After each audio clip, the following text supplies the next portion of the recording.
Hello, and welcome back to another installment in my feature series.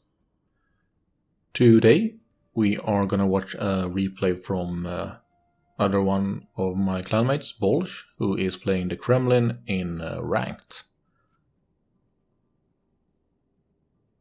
For once we are not seeing a CV, and there's only one DD, so it's actually a pretty good matchmaking for Bolsh, seeing as the Kremlin is a very strong ship against both cruisers and battleships.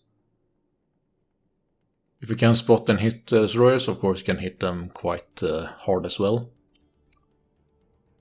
And obviously the problem would be to actually spot them, but so DDs could be an issue, but like I said, only one, and no CVT or SM either, so all things considered, pretty good. The game is on Tears of the Desert, and it's obviously Epicenter.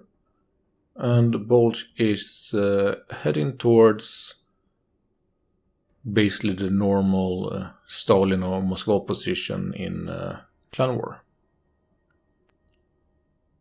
The friendly DD, the Gearing, is heading straight into the center cap, trying to get it.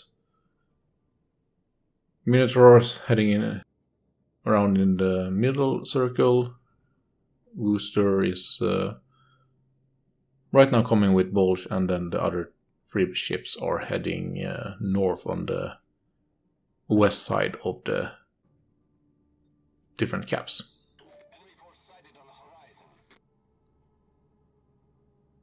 Enemy Yamato is pushing quite hard in. And we'll see Moscow and Montana heading west. And of course also now the Curfer is going south towards where Bolsh is also heading.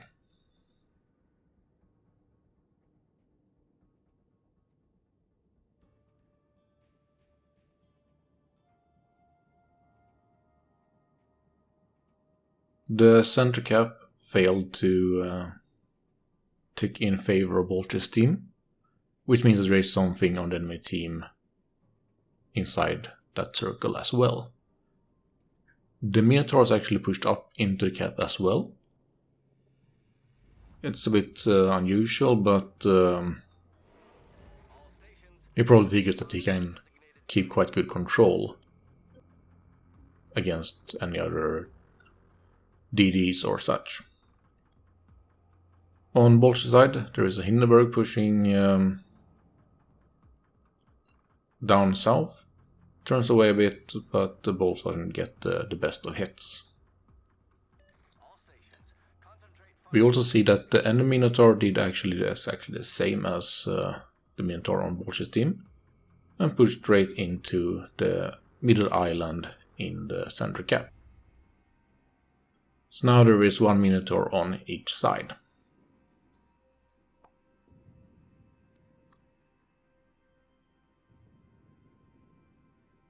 Getting angles in is not the easiest. We have actually 4 ships, not counting Minotaur, sitting on E-line west of the center circle. Seemingly right now only the Montana is pushing up to try to get angles on him. We're also seeing the enemy DD, the Z-52, who is in center cap, probably trying to launch some torps on the Minotaur and the other ships west of the center island. For Bolsh it's been a slow start, but now the enemy Curfers is pushing around seemingly, and we will soon have engagement between the two. The Wooster is still hanging around right behind Bolsh, so he might be able to get some support from there as well.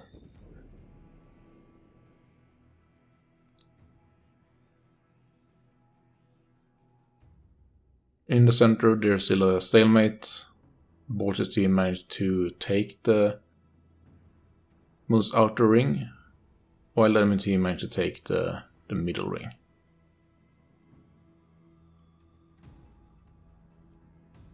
Kurfürst is finally pushing around, and as Bolsh opens up, we also see that the Hindenburg has now moved around and starts to engage Bolsh as well.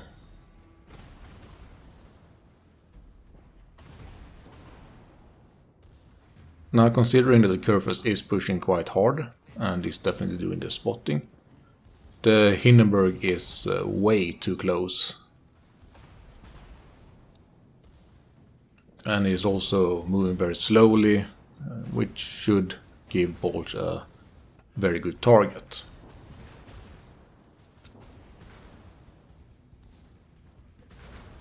Bolsh misses though, and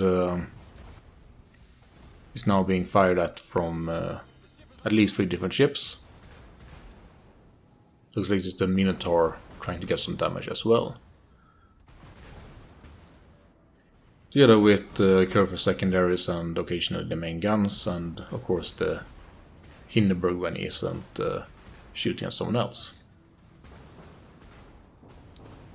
Bolsh gets some decent hits on the Kurfürst, but again the Hindenburg is way too close and is also shooting other targets instead of trying to perhaps bring down Bolsh faster. Bolsh now does have some support from the back, and the Hindenburg is moving even more closer and gets punished quite severely for it. The enemy Z-52 takes out Kurfürst, but the Kurfürst takes out the DD in return. So both teams lose 1 ship each. And once again, Hindenburg less than 9 km, giving broadside to a Kremlin. It's truly amazing that he did this. Gets punished severely, doesn't quite die, unfortunately. But Bolsh will be able to take him out very shortly. Obviously, the Hindenburg should have just used its range instead of sitting at 10 km or even below.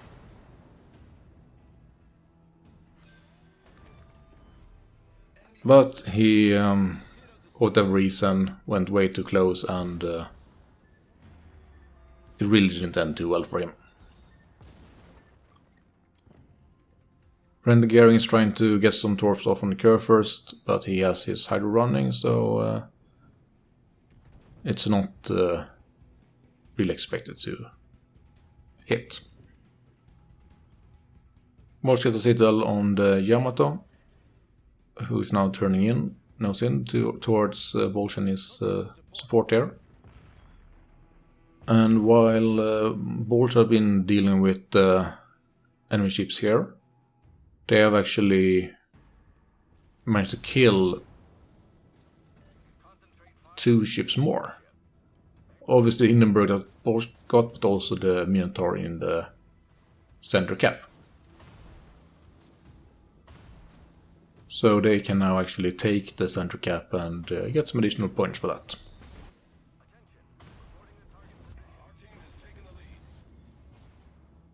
Now the enemy Yamato decides to do pretty much the same as the Hindenburg did, which is give a very nice broadside to a Kremlin. And a 31k salvo is definitely hurting me after that.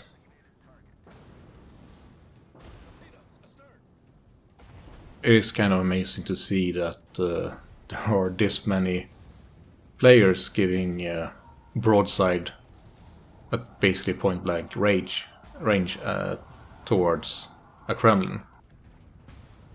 And obviously it hasn't really worked out too well for them.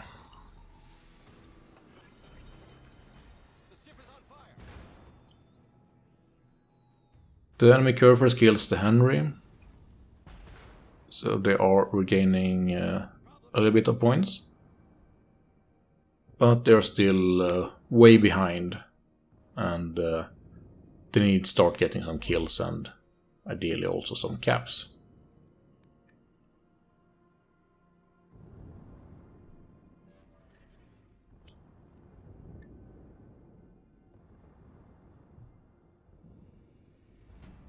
Bolsh is being a bit too cautious here, perhaps.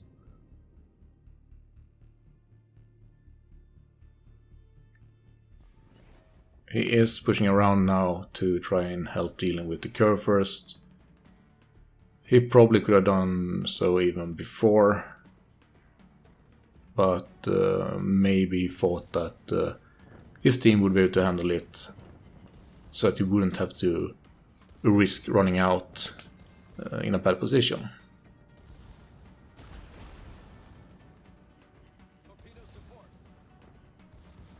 Gearing comes and helps out and kills the curves with torps. And now we have actually a lead here with one ship and one cap, so it is looking pretty good at the moment. Bolsh has done almost 150,000 damage, which is a pretty decent amount, and here he also scores the high caliber achievement.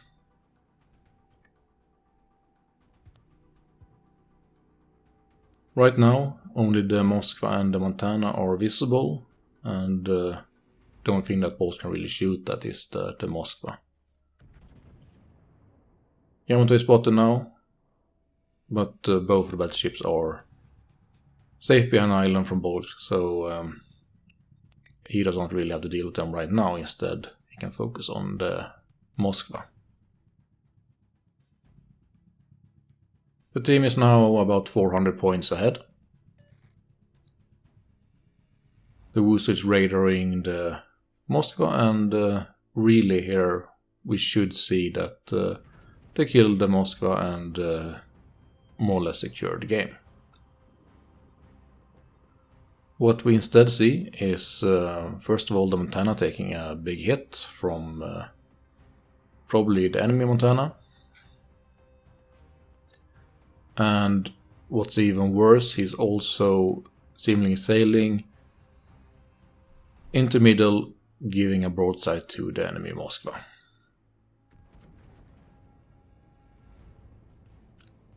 And we see that his HP is draining extremely fast. And there he basically is dead. He's trying to heal up a bit, but under the fire is that it's not going to be long. And that was a really bad play from the Montana.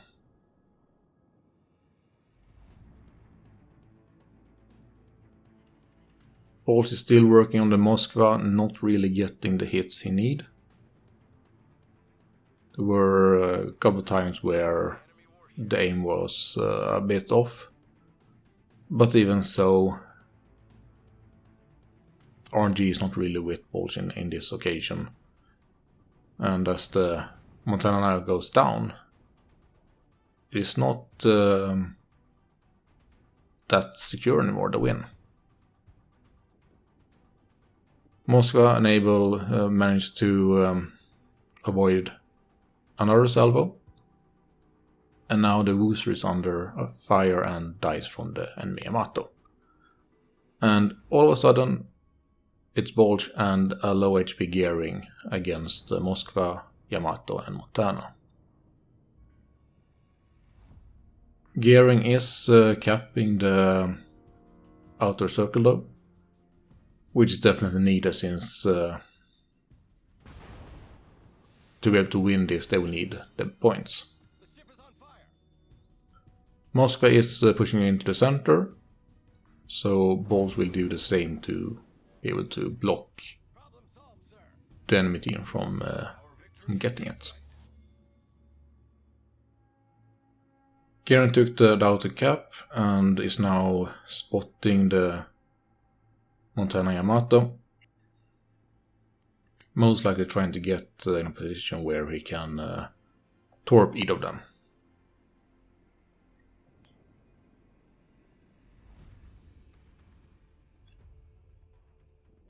Looks like he gets detected. Obviously not the radar since there's no radar symbol. But probably got too close to one of the battleships or perhaps there was a plane that spotted him. Either way, the Moskva kills him, and now Bolsh is alone against 3 ships. Now Bolsh has about 170,000 damage, and at this point it would be fairly easy for a lot of players to just assume that they will be able to get the saved star, and that the game is basically lost. So I think a lot of people would try to probably push up here, try to kill the Moskva and maybe ram one of the battleships. Lose the game and then at least keep the star. But Bolsh is being patient, waiting for the enemy team to come to him. He still has a point advantage, so it's not all that bad. But it's being eaten up slowly, since the middle cap gives more points than the outer one.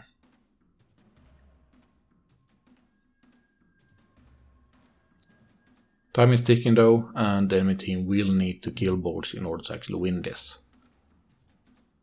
Yamato is spotted, being the first to push into the direction.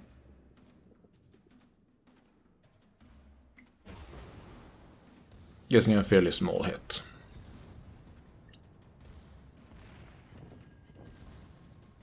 Bolsh get mostly ricochets on that, so basically no damage other than an overpen. And once again, the enemy Yamato gives broadside to a Kremlin. He obviously didn't learn anything from the last time he did it, but that's hardly surprising when he did that from the beginning. Unluckily, RNG says nope, and it's just another overpen. We also see the enemy Montana seemingly going for the ram, which is a smart move since they need a kill in 2.5 minutes, and killing him will secure the win for them. Enemy Yamato still getting broadside, and this time RNG says fine, and Bolsh deletes him with his lost 30,000 HP.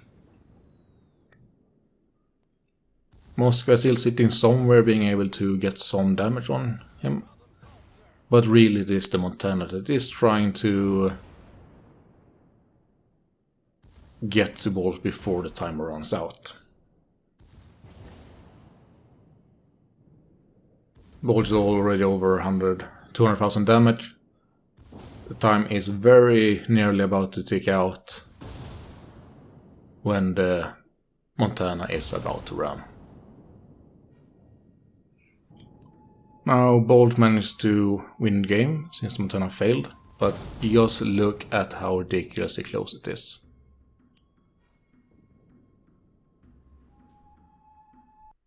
So Bolsh actually managed to win that game. Really shouldn't have been possible, and as we saw, the Montana did have time to ram. He just got the wrong angle or sailed for some reason just next to him, and couldn't turn in quickly enough. Completely amazing, to be honest. But yeah, Bolsh really shows patience, waiting for them to come to him instead of just YOLOing in and getting some more damage and securing the saved star. And by doing so, he managed to win this game. The results: 220,000 damage, which is absolutely good in a ranked game where it's only 7 players. Dreadnought and High Caliber. And we also see on the team score that he is way ahead of the second best on the team, scoring about 2.3k base XP. So for a long time a fairly slow start and slow game for Bolsh, but he takes his time. also getting quite lucky with both the Hindenburg and Yamato playing really badly. He should not have been given that much broadside to either of them. But he did, and he got some good damage from it. Also, the Montana in the end, don't really know what to say. He failed to ram someone who was reversing, and that really should not have been possible, but he managed, and therefore his team lost. So a very good use of the enemy's mistakes from Bolsh, and also showed great patience when needed, and managed to win his team the game. So good game from Bolsh, and a well-deserved victory, even if he got a lot of help from some less than brilliant enemy ships. Anyway, I hope you enjoyed this game from Bolsh, and I will see you next time.